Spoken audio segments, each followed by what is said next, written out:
On a parlé ce matin de l'économie, et certains ont dit, votre présentation, elle est très économique, ultralibéralisme, n'oubliez pas nos valeurs. J'allais copier un petit peu Jean-François Lafont quand j'ai préparé mon intervention. Jean-François nous parle souvent de deux mots, convivencia et paradje. Il nous dit souvent, l'ADN de l'Occitanie, c'est le vivre ensemble, convivencia, et c'est l'égalité, chacun est l'égal de l'autre, paradje. Je crois qu'on a là deux mots qui peuvent constituer les valeurs fondatrices de la nouvelle région telle que nous la souhaitons. Il y a dans le fait occitan des valeurs qui peuvent faire la différence avec d'autres régions. L'Occitanie porte des valeurs qui ne sont pas forcément les valeurs d'autres zones territoriales. Et je pense que ça peut nous servir de point de départ pour gérer ce dispositif. Alors on parle de territoire, on parle d'un territoire, de plusieurs territoires. On parle de nom, et j'ai entendu ce que disait Jean-Louis Blenay.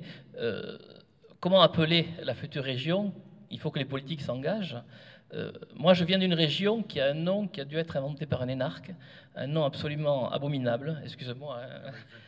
C'est Midi-Pyrénées. Midi-Pyrénées, ça ne veut rien dire. Je ne me reconnais pas dans Midi-Pyrénées. Par contre, je me reconnais pleinement dans le mot Languedoc, je suis languedocien, donc je crois qu'il faut que cette région s'appelle région Languedoc, qu'il n'y a pas d'ambiguïté sur la question. Et je crois que les politiques que nous sommes doivent porter, Jean-Louis, ce nom Languedoc, parce que ça a du sens. Par contre, si on peut prendre plutôt notre logo que le vôtre, ça nous arrangerait, parce que le logo de la région Languedoc-Roussillon, je ne sais pas combien vous avez payé pour ça, mais franchement, je vous le laisse, parce que si on peut reprendre la croix du Languedoc, ça serait important.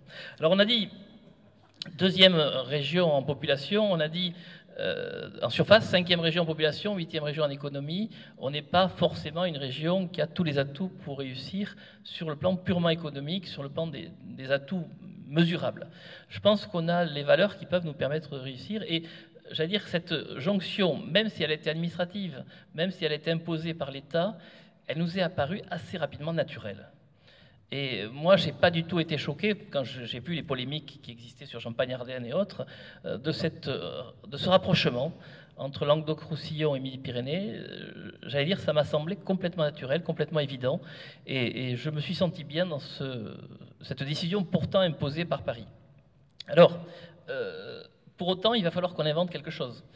La région Midi-Pyrénées, aujourd'hui, c'est quand même une ville-centre, Toulouse, qui pèse un poids très lourd par rapport à l'ensemble du territoire. Ce n'est pas ce modèle qu'il faudra reproduire sur la région Languedoc-Roussillon. Il va falloir imaginer un territoire où on partagera les décisions, où on partagera les responsabilités.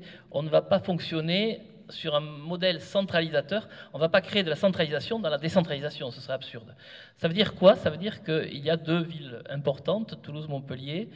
Il va falloir que ces villes apprennent à travailler ensemble dans l'équilibre, et qu'elles apprennent aussi à valoriser les territoires qui sont autour et qui incarnent, je crois, la valeur de notre dispositif. Alors j'ai dit tout à l'heure, je me sens bien, quand je regarde autour de moi, je vois Jean-François qui représente la Convivencia et la fédération de nos dispositif occitan. Je vois Jean-Louis Blenay qui reprend le théâtre occitan.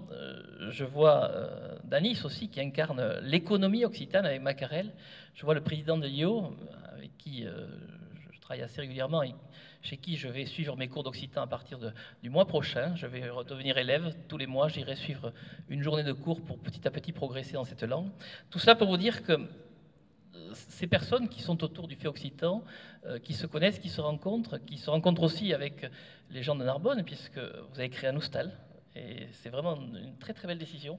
Vous verrez que nous, on l'a depuis quelques années, c'est très profitable pour la ville que d'avoir un hostal. Tout ce qui se passe autour de ce fait occitan, ça peut constituer le fondement des valeurs de ce que doit être, je pense, la future grande région occitane, à laquelle j'adhère sans limite et sans aucun état d'âme.